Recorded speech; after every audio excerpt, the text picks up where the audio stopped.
Kepastian arah baru timnas Indonesia akhirnya terjawab. Setelah kegagalan menembus putaran final Piala Dunia 2026, PSSI resmi memulai fase rekonstruksi dengan menunjuk John Hartman sebagai pelatih kepala. Momen krusial itu akan dimulai pada Senin 12 Januari 2026 saat pelatih berpengalaman Piala Dunia tersebut tiba di Jakarta dan langsung diperkenalkan ke publik. Langkah ini menjadi sinyal tegas bahwa PSSI tidak ingin stagnasi berlarut.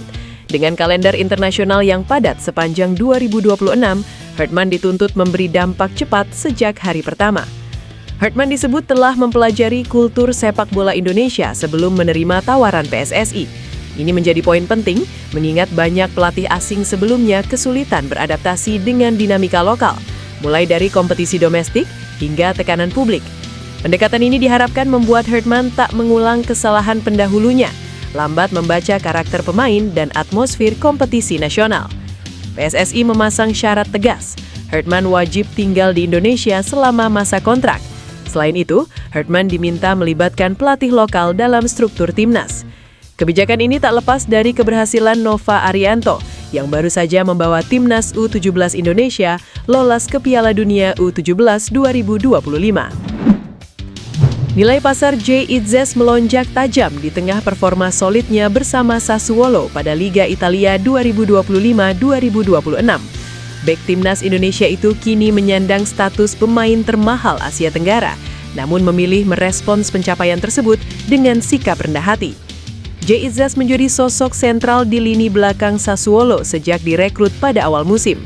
Pemain 25 tahun itu langsung dipercaya pelatih Fabio Grosso untuk mengawal jantung pertahanan tim berjuluk Nero Verdi.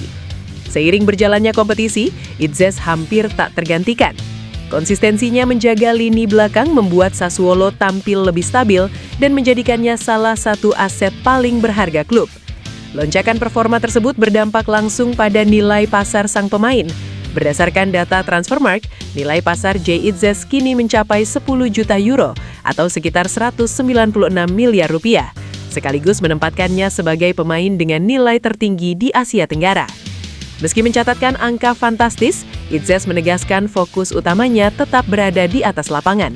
Dia tidak menjadikan nilai pasar sebagai tolok ukur utama dalam karier profesionalnya. Jujur itu bagus di sini, tapi saya tidak benar-benar memperhatikan terhadap hal-hal seperti itu. Pada akhirnya menurut saya itu hanya angka. Anda harus menunjukkannya di lapangan, kata Itzes. Itzes menilai peningkatan nilai pasar juga mencerminkan perkembangan kolektif timnas Indonesia. Dia menyebut kemajuan itu tidak hanya terjadi pada dirinya, melainkan pada banyak pemain Garuda yang berkarir di luar negeri. Menurut Itzes, sejumlah pemain timnas Indonesia lain juga mengalami progres signifikan, termasuk Calvin Verdang, Martin Pas, Ole Romeni, dan Kevin Dix yang tampil reguler di kompetisi Eropa.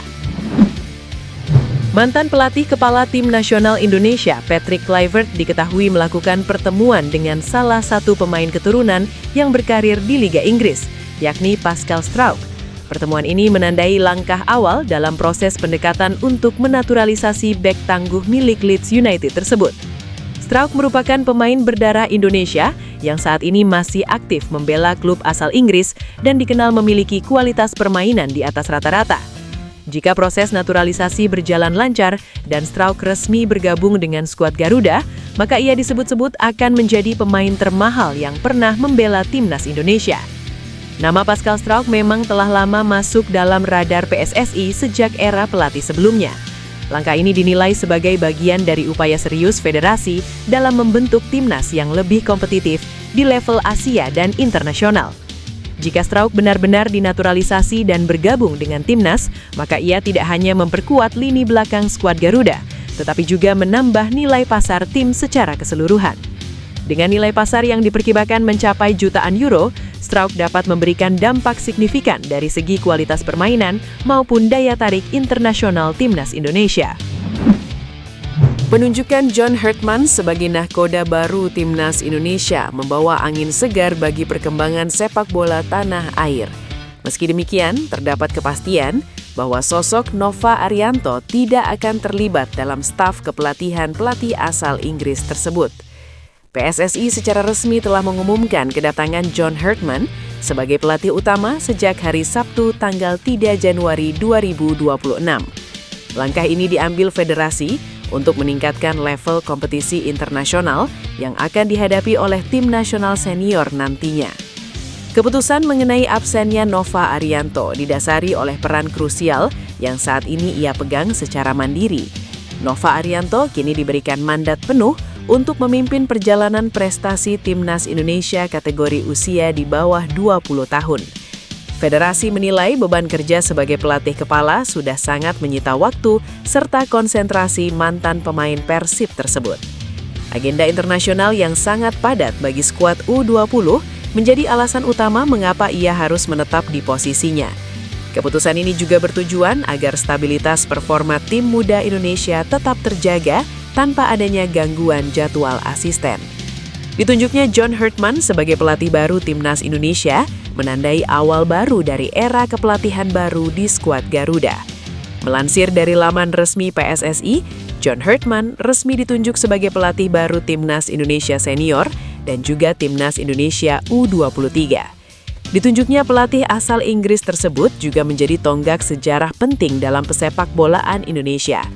Uniknya, John Herdman sendiri mengakui terpincut dengan Timnas Indonesia dikarenakan dirinya memiliki visi yang sejalan dengan PSSI.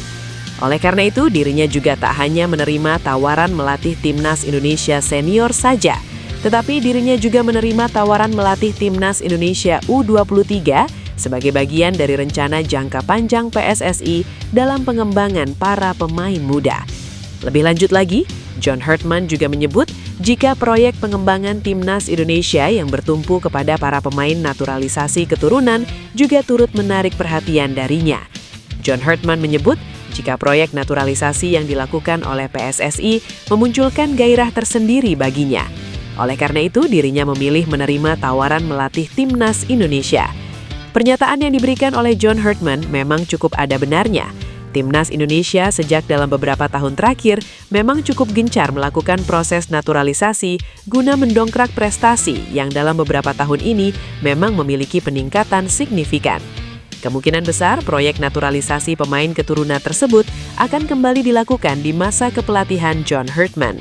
Pasalnya, PSSI sendiri juga akan memberikan target prestisius kepada pelatih berusia 50 tahun tersebut. Teka-teki mengenai aparel Timnas Indonesia tampaknya segera terjawab. Kelme, perusahaan asal Spanyol, dilaporkan segera menjadi mitra baru PSSI untuk menggantikan Erspo sebagai penyuplai perlengkapan skuad Garuda. Kabar Kelme dan Timnas Indonesia ini disiarkan oleh salah satu media asing, The Wall Pass Journal. Disebutkan kemitraan itu tinggal menunggu waktu untuk diumumkan. The Wall Pass Journal juga menyebutkan bahwa jersey anyar Timnas Indonesia produksi Kelme akan debut pada FIFA Matchday Maret 2026. Skuad Garuda bakal beraksi dalam FIFA Series yang akan berlangsung di Jakarta.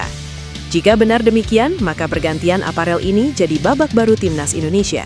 Skuad Garuda pun akan semakin segar dalam menatap 2026, karena jersey tempurnya bakal yang terbaru. Apalagi Timnas Indonesia tahun ini juga hadir dengan pelatih kepala baru. Pelatih itu adalah John Herdman yang baru saja diumumkan PSSI untuk menangani skuad Garuda. Adapun Kelme dikenal sebagai brand olahraga ternama di Eropa. Mereka telah dan pernah bekerja sama dengan klub sepak bola seperti Watford FC dan Espanyol. Kemudian untuk tim nasional, Kelme adalah mitra Yordania, Palestina, dan Spanyol.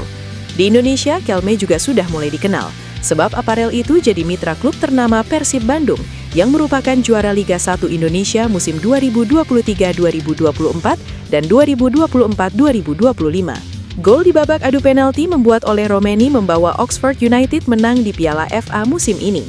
Oxford United harus bertandang ke markas klub kasta keempat, MK Dons, pada putaran ketiga Piala FA musim ini Sabtu. Ole Romeni tak dapat tempat di tim utama asuhan pelatih Craig Short yang memulai laga ini dan harus rela mengawali laga di bangku cadangan.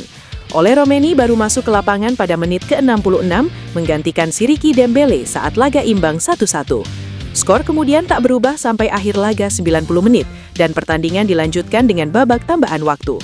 Skor lagi-lagi tak berubah dan pertandingan harus dilanjutkan dengan babak adu penalti. Di sini Ole Romeni maju sebagai algojo pertama Oxford United.